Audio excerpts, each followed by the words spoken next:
এই মামাল্লিপুরামে এসেছি। এখানে যেটা আপনাদের আগে দেখালো হলো অর্জুন ফিনান্স, তার পাশে রয়েছে কৃষ্ণাস বাটাস বল। তো এখানে ঢোকার জন্য একটা টিকিট রয়েছে, এটা আর্কিওলজিক্যাল সার্ভে অফ ইন্ডিয়ার আন্ডারে। তো এখানে 40 টাকা টিকিট। তো আমরা দুটো টিকিট কেটে নিয়েছি, আপনি স্ক্যান করে এখানে টিকিট কাটতে পারেন। তো এবার আমরা আস্তে আস্তে ভেতরের দিকে চলে যাব। তো দেখি কী কী দেখানো যায় আপনাদের।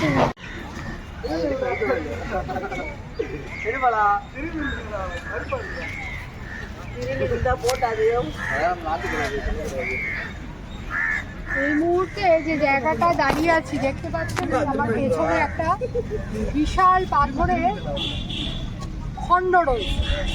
এইটা হচ্ছে কৃষ্ণাস বাটার বল, অর্থাৎ ভগবান শ্রীকৃষ্ণের একটা ননির মানে বল বা তাল বলা যেতে পারে, ননির তাল।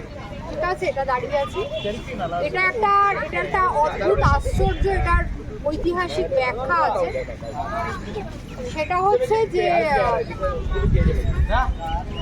কথিত আছে যে ভগবান শ্রীকৃষ্ণ যখন ছোট ছিলেন, বাল্য অবস্থায় তিনি যখন বাটার বা ননি খাচ্ছিলেন, খেতে খেতে একটা ফোঁটা এখানে পড়ে, সেইটাই পাথরের বিশাল আকার ধারণ করে। এইবারে আর কিছু কথা তথ্য যা জানি সেটা আপনাদের সাথে আমি শেয়ার করছি। সেটা হচ্ছে উচ্চতা 6 ফিট, আর 6 ফিটের ওপরে বেশি হবে। আর এটা দৈর্ঘ্য হচ্ছে 5 ফিটেরও বেশি। এটা 250 টন, অর্থাৎ 250,000 কেজি এইটার পুরোটার ওজন। আচ্ছা, আরও একটা কথা হচ্ছে, সেটা হচ্ছে যে ভীষণ আশ্চর্যজনক ঘটনা, সেটা হচ্ছে 1200 বছর ধরে এই পাথরের খণ্ডটা একই জায়গায় একইভাবে দাঁড়িয়ে আছে। এটার কোনো রকম মুভমেন্ট নেই। 7খানা এলিফেন্ট অর্থাৎ 7খানা হাতি এনে পল্লব রাজবংশ যখন এখানে ছিল, এই পাথরটাকে নাড়ানোর চেষ্টা করেছিল, কিন্তু কেউ এটাকে নাড়াতে পারে। সেই থেকে এটাকে কৃষ্ণাস বাটার বল, অর্থাৎ ভগবান কৃষ্ণের ননির মানে কি বলবো বল, যাই বলা হোক না কেন, সেই হিসাবে এটা গণ্য করা হয়। এই মামাল্লিপুরাম বা মহাবালিপুরামে যদি কখনো আসেন, বিভিন্ন দ্রষ্টব্য স্থান আছে, টুরিস্ট স্পট আছে, তার মধ্যে এটাকে চেষ্টা করুন, সম্ভব হয় একবার।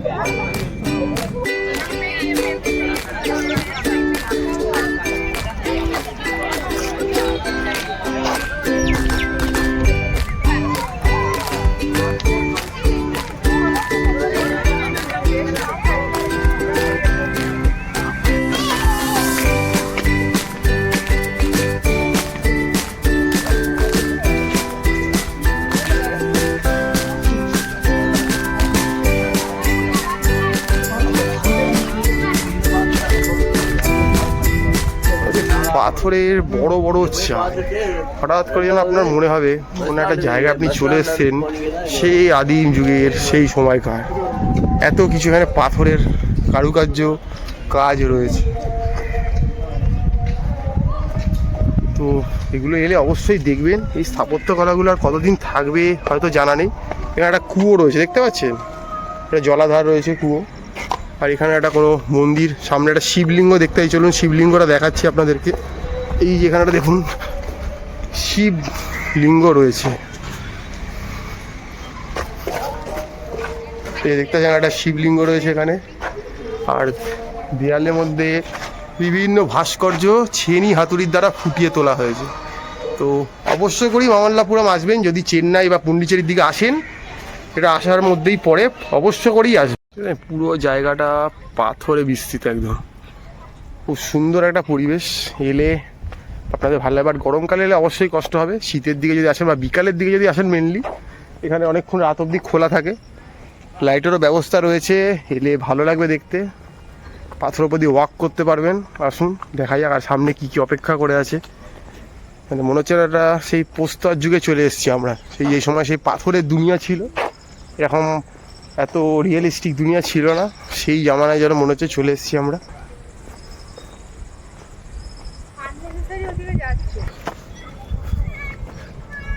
এই দেখুন এখান থেকে একটা খুব সুন্দর বামাল্লিপুরামের ভিউ দেখা যাবে, যে দেখতে পাচ্ছেন প্রচুর মানুষ এখানে আসে।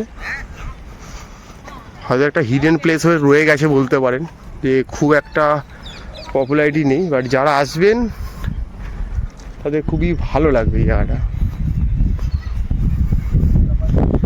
এই যে ছোটো ছোটো জলগুলো দেখছেন, এগুলো হয়তো আর সকালে যেহেতু বৃষ্টি হচ্ছিল সেই থেকে জলগুলো জমেছে। জলগুলোর কোনো আলাদা সায়েন্টিফিক ব্যাখ্যা কিছু নেই। তো চলুন, সামনে কিছু রয়েছে বোধহয়, দেখছি। এই যে এই জায়গাটাকে তারা ডিনোট করছে ধর্মরাজা স্টোন বলে, অর্থাৎ যুধিষ্ঠিরের সাথে আমাদের পঞ্চপাণ্ডব এক পাণ্ডব, তো প্রত্যেকটা পাণ্ডবকে এখানে মিন করানো হচ্ছে কোনো না কোনোভাবে। তো চলুন সামনে গিয়ে দেখা যাক আর কি কি রয়েছে এদিকে দেখার মতো।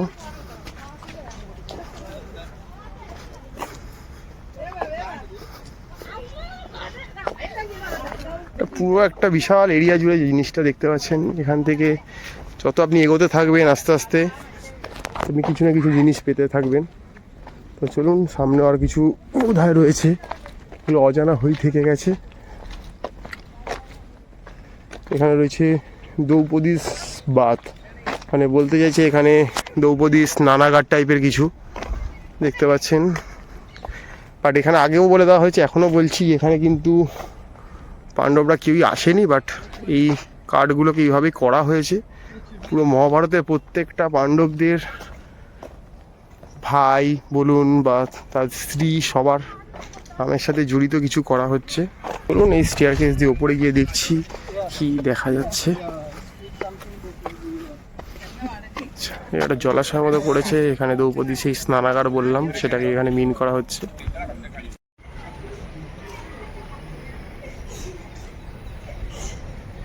এই যে মন্দিরটার সামনে দাঁড়িয়ে আছি, এই মন্দিরটার নাম হচ্ছে অত্যন্ত কামা পল্লবেশ্বরম।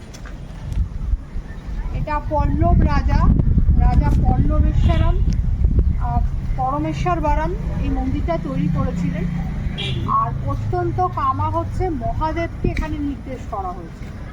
তো অত্যন্ত কামা পল্লবেশ্বরম হচ্ছেন মহাদেব। এখানে মহাদেব পূজিত আছেন। আর মন্দিরটা ভালো করে যদি দেখেন, এটা হচ্ছে রথের স্ট্রাকচারে মন্দিরটা। মূল মন্দিরের ভেতরে মহাদেব ছাড়া গণেশেরও একটি বড় একটি মূর্তি আছে। তাই জন্য এইটার এমনি একটা প্রচলিত নাম হচ্ছে গণেশা রাথা, অর্থাৎ গণেশের রথ। কিন্তু মূল মন্দিরটা মূল যে দেব পূজিত হন তিনি হচ্ছেন অত্যন্ত কামা পল্লবেশ্বরম, অর্থাৎ মহাদেব। আর পরমেশ্বর বর্মন অর্থাৎ পল্লব রাজা পরমেশ্বর বর্মন 672 খ্রিস্টাব্দ নাগাদ মন্দিরটা তৈরি করেছেন। কি সুন্দর পাথর কেটে কেটে বাঁধাই করা সিঁড়ি রয়েছে, যেগুলো এইসব জায়গায় এলে আপনি দেখতে পারবেন। চলুন, এখানে দেখা যাচ্ছে রায়া গুম্ফা গোপুরাম। চলুন গিয়ে দেখছি কি রয়েছে। প্রত্যেকটা জায়গায় সেই সময়কার যা শিল্পকলা খোদাই করে ফুটিয়ে তোলা হয়েছে তা বলে বোঝানো যাবে না। তো চলুন দেখি কি রয়েছে এখানে। দেখছেন পল্লব রাজাদের আরেকটা তৈরি স্থাপত্য, এটা বরাহ টেম্পল বলা হচ্ছে, অর্থাৎ বিষ্ণুরই আরও এক রূপের অবতার। এটা স্যান্ডস্টোনকে কেটে কেটে এইভাবে বানানো হয়েছে, দেখতে পাচ্ছেন খুবই সুন্দর ভাস্কর্য। তো চলুন ওপরে আরও অনেক কিছু রয়েছে, গিয়ে দেখছি আর কি কি দেখানো যায় আপনাদেরকে। দেখতে পাচ্ছেন প্রত্যেকটা খাজে খাজে কিছু না কিছু ওনারা বানিয়ে রেখেছে। মানে তো সুন্দর সুন্দর জিনিস, যেখানে না এলে এগুলো থেকে বঞ্চিত হবে। এখানে একটা স্ট্রাকচার দেখছেন কিছুটা ভগ্ন প্রায়, বুঝতে পারছেন সময়ের সাথে সাথে এগুলো কালের গর্ভে হারিয়ে যাবে হয়তো এক সময়। যতটা যা বেঁচে আছে সবটাই আপনাদের দেখে নেওয়া দরকার। এই যে গোপুরামটা দেখতে পাচ্ছেন, এটা একটা অসমাপ্ত একটা গোপুরাম মোটামুটি, বুঝতে পারছেন। মানে উচ্চতার দিক থেকে গোপুরামটা পুরোটা সম্পূর্ণ করা হয়ে ওঠেনি, দেখতে পাচ্ছেন।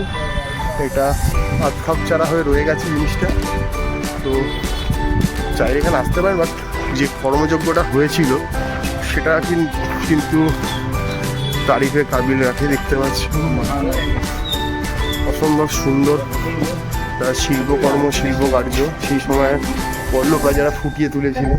তো যেগুলো আসা দেখা অবশ্যই আপনাদের দরকার। তো এরম আর কি কি এখানে আছে তুলে ধরছি আপনারা, তো অবশ্য করেই মহাবলীপুরম বা মামাল্লাপুরম আসতেই হবে আপনাদের। তো চলুন, নিচে আরও কিছু মন্দির রয়েছে সেগুলো আপনাদেরকে তুলে ধরবো। দেখতে পাচ্ছেন অসাধারণ ভিউ।